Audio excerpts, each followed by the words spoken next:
नमस्कार। आज हम eighth paper knowledge and curriculum के अंतर्गत philosophical foundation of education unit के अंतर्गत भारतीय समाज का आधुनिक स्वरूप modern nature of Indian society का अध्ययन करेंगे। भारतीय समाज के आधुनिक स्वरूप को पूर्ण रूप से समझने के लिए हमें इसके अतीत का अध्ययन करना होगा, जो इस प्रकार है। प्राचीन काल में भारतीय समाज, Indian society in ancient India. वैदिक काल में भारतीय समाज की प्रकृति अत्यंत सरल थी। समस्त समाज 4 वर्णों में विभाजित था। ये वर्ण थे ब्राह्मण, क्षत्रिय, वैश्य और शूद्र। लोगों का धर्म भी सरल ही था।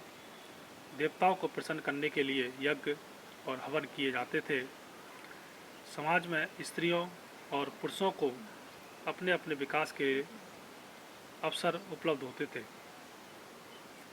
यही नहीं, स्त्रियों का प्रत्येक स्थान पर आदर किया जाता था और अर्धांगिनी को परिवार में सम्मान की दृष्टि से देखा जाता था। कृषि उस युग का मुख्य व्यवसाय था और पशुओं को संपत्ति समझा जाता था। ब्राह्मण काल में रामायण और महाभारत 2 महान ग्रंथ लिखे गए। समाज में ब्राह्मणों को आदर की दृष्टि से देखा जाता था। अन्य बातें वैदिक काल की ही नहीं। बौद्धकालीन भारतीय समाज में ब्राह्मणों की श्रेष्ठता को चुनौती दी गई और जातीयता को व्यर्थ बताया। परंतु सामाजिक संगठन में महात्मा बुद्ध भी कोई परिवर्तन ना कर सके। तत्कालीन समाज में गांव को एक सबसे छोटी इकाई माना जाता था। नगरों की दशा दिन प्रतिदिन अच्छी होती जा रही थी। दूसरा आता है मुस्लिम काल में भारतीय समाज, Indian society in Muslim period. Muslim शासक विलासितापूर्ण जीवन व्यतीत करते थे। इससे समाज में शराब पीना और जुआ खेलना आरंभ हो गया। हिंदुओं और मुसलमानों के आपसी संबंध भी अच्छे नहीं थे। अतः बालिकाओं के विवाह जल्दी होने लगे और हजारों हिंदू स्त्रियों को दहकती आग में कूदने के लिए विवश किया जाने लगा।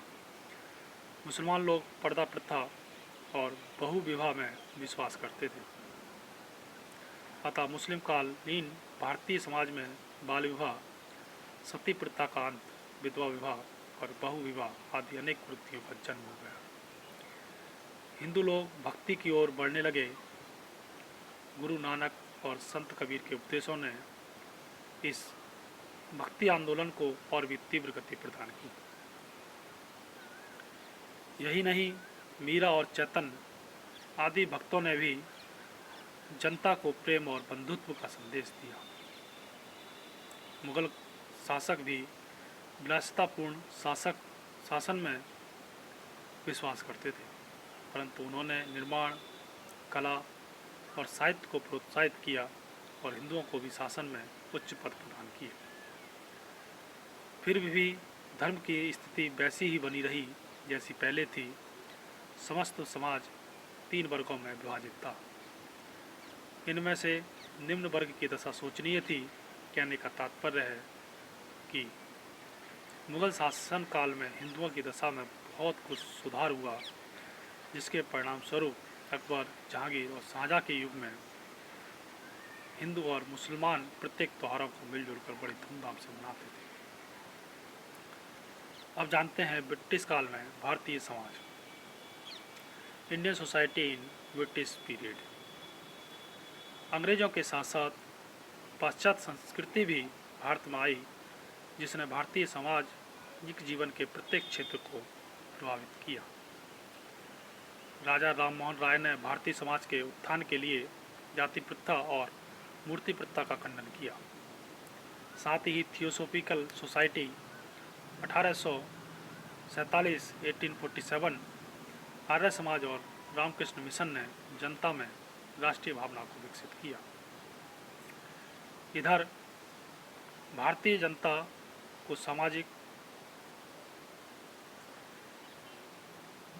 आर्थिक, धार्मिक और सांस्कृतिक दृष्टि से विकसित करने के लिए भारतीय दार्शनिकों, समाज सुधारकों और शिक्षा शास्त्रियों ने भी अपना योगदान दिया। इससे जातीयता के बंधन ढीले होने लगे।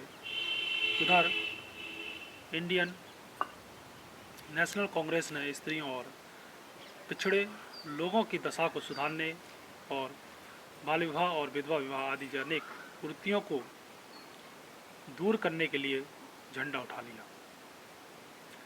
पंडित ईश्वर चंद्र विद्यासागर ने विधवा विवाह को कानूनी मान्यता प्रदान कराई और डिप्रेस्ड क्लास मिशन सोसाइटी 1906 में ने पिछड़े हुए लोगों की दशा को सुधारने में पर्याप्त सहयोग प्रदान किया और महात्मा गांधी ने अस्पृश्यता को दूर करने का निश्चय कर लिया। इस प्रकार भारतीय समाज में धीरे धीरे सुधार होने लगे। परिणाम स्वरूप शारदा एक्ट 1930 के अनुसार बाल विवाह बंद हो गए और अंतर जातीय विवाह आरंभ हो गए। यही नहीं, हिंदी कोड बिल भी पास हो गया, जिसके द्वारा स्त्रियों की दशा में भी पर्याप्त सुधार हुआ। इस प्रकार हम देखते हैं कि अंग्रेजी शासनकाल में भारतीय समाज के अंदर अनेक परिवर्तन हुए। प्रसिद्ध इतिहासकार जदुनाथ सरकार ने अपने शब्दों में खुद कहा, we can not fail to see that a revolutionary change has been made by it in our society. अर्थात हम यह देखने में असफल नहीं हो सकते कि इसके अर्थात ब्रिटिश शासनकाल द्वारा हमारे समाज में अनेक क्रांतिकारी परिवर्तन हुए। अंग्रेजी शासनकाल में भारतीय समाज के अंदर निम्नलिखित परिवर्तन हुए। धर्म और जाति के भेदभाव से ऊपर उठकर सबको समानता, equality for all irrespective of religion और रेस। मजदूरों और किसानों को दासता की स्थिति से ऊपर उठाकर पूर्ण नागरिकता की स्थिति तक पहुंचाना। Raising the labourers and peasants from semi servile condition to full citizenship. विस्तृत और प्रभावशाली मध्य वर्ग का विकास, growth of a best and most influential middle class. पूंजीपति वर्ग का उत्थान, rise of a capitalist class. हीन सामाजिक स्थिति से स्त्रियों का सुधार, uplift of women from a degrade status. जाति प्रथा का विघटन, disintegration of the caste system. अगला है भारतीय समाज का आधुनिक स्वरूप, जिसको हम अपने कल के व्याख्यान में अध्ययन करेंगे। धन्यवाद।